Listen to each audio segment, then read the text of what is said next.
Hey guys, this is Anthony Tucker, BHS Class of 2007, and we're here with my friend Chris Batchelder, aka Batch of Class 1991, for our Alumni Chat. Batch, how are you doing today, my guy? Anthony, I'm great. You graduated in 2007? Yes, thanks to not drinking pop and a diet of just almonds and nuts. That's insane. I would have never guessed you graduated a year before 2017 with your youthful exuberance and your Jordans that are freaking awesome. Listen, when you love the Bruins like we do, you got to go all out. Hey, also, people need to know this is a real plant. This is a real plant. And it's lovely. And I don't water it. What a lovely situation we have here, Anthony, to have a visit. Hey, so we're in the old gym, as we like to say, us old Bruins. What was it like going to school here during this era? I know we talked with Coach Tommy DeSalm earlier today. What was that era like when you walked in and it is just deafening loud? Well, let me start by saying that the class of 1991, best Bruin class ever of all time. Your video that you've already featured all over social media had several of my 1991 classmates in it. If I started down the list, you would be shocked at how many of them you know. You said, what was it like coming in here and having it be so deafening and et cetera, et cetera. It was hard to get in here, for one thing. Yes. The fire marshal would close the doors, once it filled, and it was always overflow capacity. But this gym was famous for being the hardest place to play in the state of Oklahoma, and teams hated coming here. You can video this later, but there can't be 3 feet from the sideline to the bleachers. And when you have people standing in front of the bleachers, guys are trying to inbound the ball down here, and they're literally standing in between students trying to inbound the ball while students are, inches from them in their ear. It was insane. I don't think you could do that today. No, we got away with a lot during the Brew Crew days. But you're right. I mean, the inbounds, especially we're giving a point of reference here, but this back corner over here where the Brew Crew traditionally sat. Just insane. It was so, my favorite was the introductions. Sometimes we'd kick the lights off, go 98 Bulls style, and have the spot like somebody's up at the top. That's awesome. Cutting down, and then Noah Hartsock would come out, and I'd be like, there is our savior. Absolutely. We're definitely going to win this game now. It was fun. It was crazy in here, and it was loud, and the famous Coach Hesser stomp. He wore these loafers, and he would have to stomp so hard to get anyone's attention out on the court, because you could never hear the coaches trying to tell you anything at all. Yeah. And so, it was bananas, and man, it was so fun, and they were so good, and we just had a great time. It was really great. What was your go-to song back in the day? Oh man! Well, you get in the car, you fire it up. What was your song? Yeah, I probably had. So that was during my really heavy rap phase. So I was probably going with some Public Enemy, and really any kind of really good. I mean, Tupac was rolling back then. Digital Underground was rolling back then. I had these big bazooka bass tubes in the trunk of my car. Let's go. So everybody loved riding in my car. I mean, it was good stuff. It was good stuff. So, what was your favorite memory from like a dance or homecoming? What was something that sticks out to you now? That is gonna make the video. That's outstanding. Do not cut that out. Deafening sounds in here. So I was fortunate enough to be really, really involved in student leadership and stuff, student council and Key Club and just all this different stuff. So I was usually organizing the dances and all of that kind of stuff. So most of my memories from all those are really awesome. Yeah. Probably my favorite dance that we ever had was like the snowball dance. The girls' the winter guy? dance. Yeah. And it was at the community center, and it was probably the only time that we weren't too serious about it. And a bunch of us kind of went together, and it was a big group of people, and we just had a really great night. And I just remember it being really fun because nobody was nervous or taking pictures and all that stuff like you do at prom.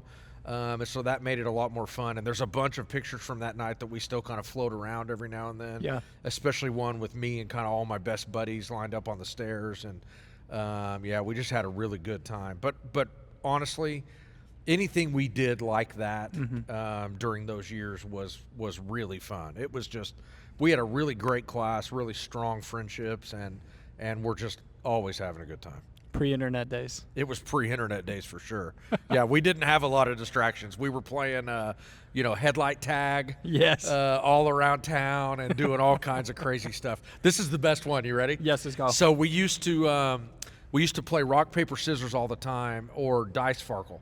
Yeah. And we would do it for, challenges.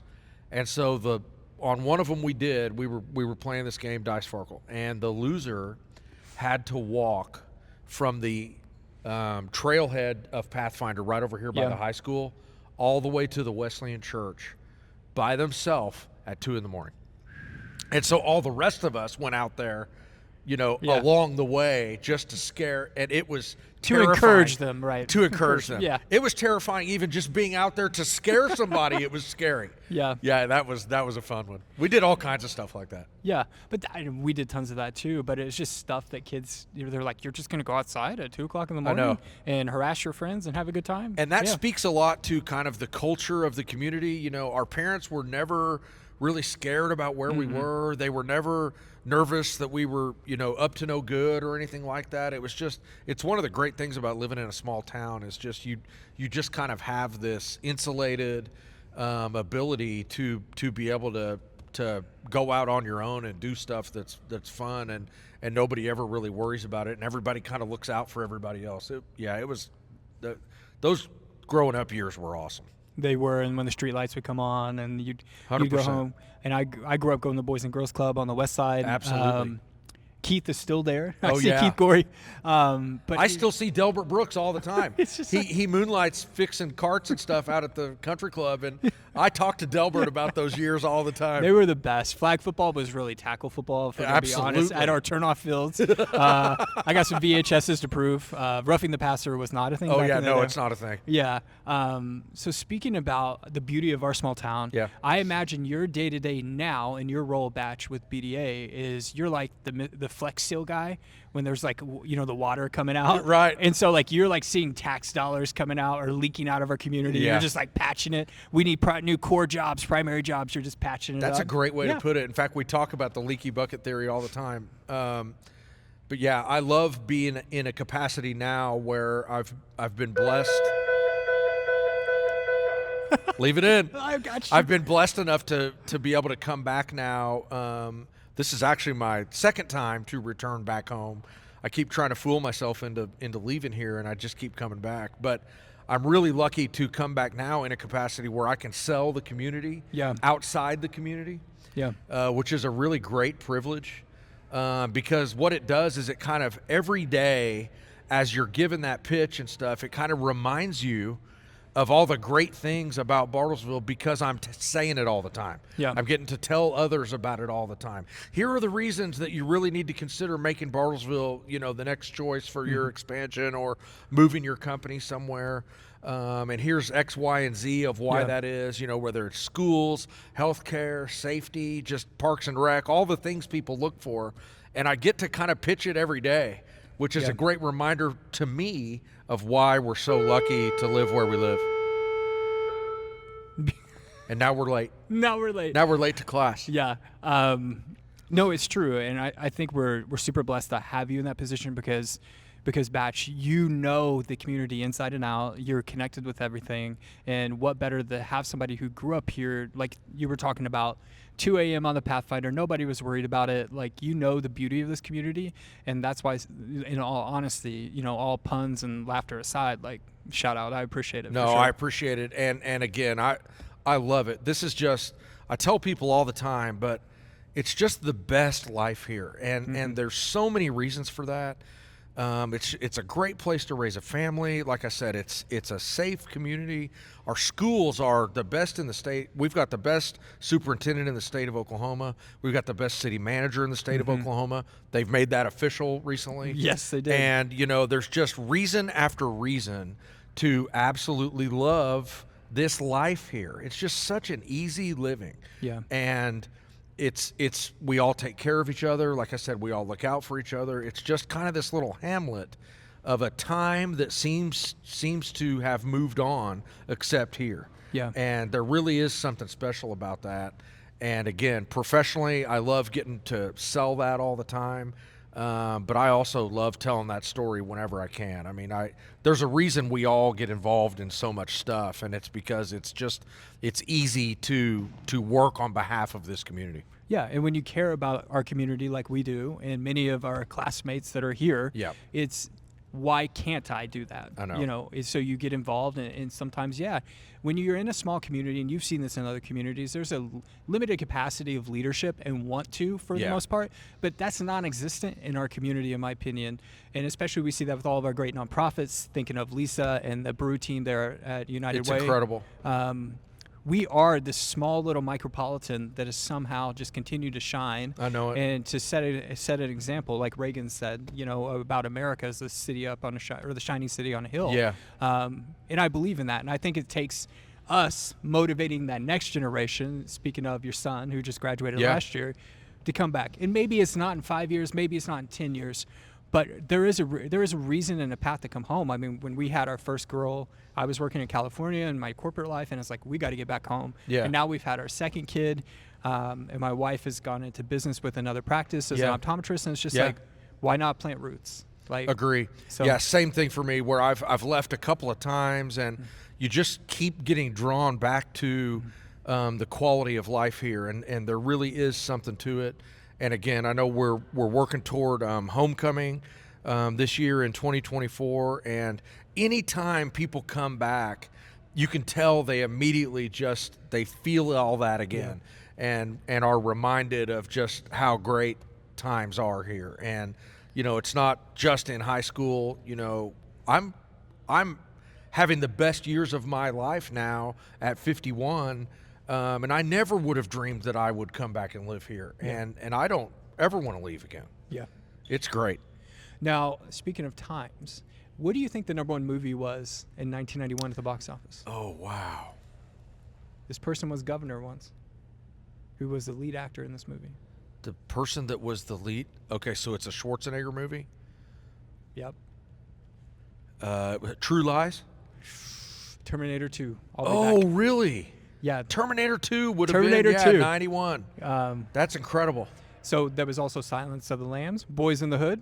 Yeah. Absolutely. Speaking New of Jack great City. soundtracks. Yeah. New Jack. Speaking of great Great- soundtracks. I know. That's incredible. Yes, that was a great year. Yeah, Home New Jack Alone, City, the introduction to Chris Rock. Nobody knew Chris Rock before that. and then that would lead to Friday and Friday After Next. Absolutely. So welcome to 1991 Yeah, movie 1991 trivia. That's amazing. I know the boys are getting ready for practice with Coach Yeah. Desom.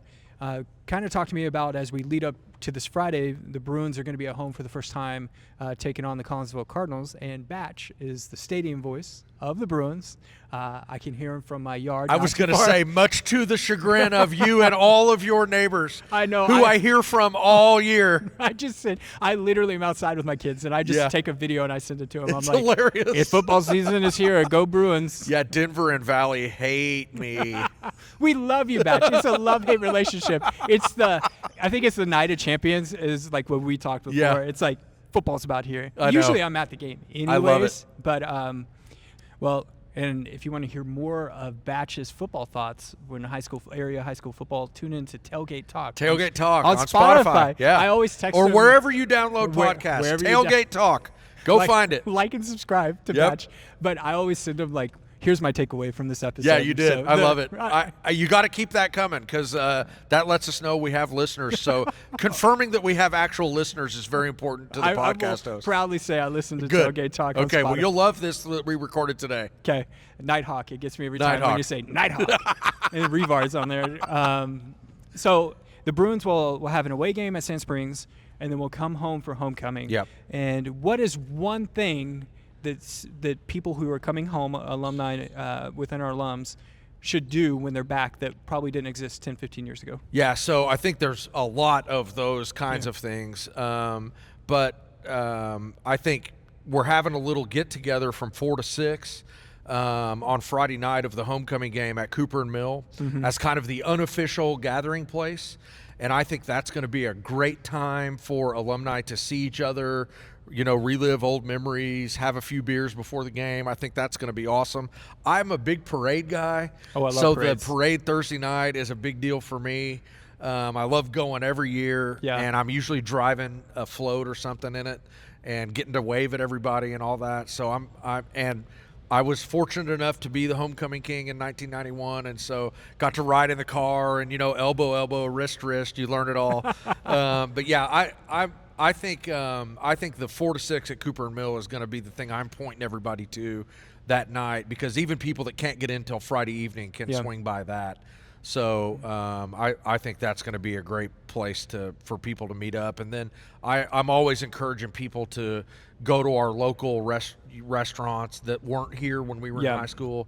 Frank and Lola's, Painted Horse, Crossing Second, the brewery, Moxie, they're all kind of right there together. And so I kind of point people to that downtown shopping district. The eatery is always a great stop. And so I want people to kind of shop local while they're here. It's important. Now, and if you want to talk about incentives, TIF districts, this is the guy. Anytime. You can make it. Listen. If you want to talk shop, feel free to come down to the depot and let's hit it. Let's go.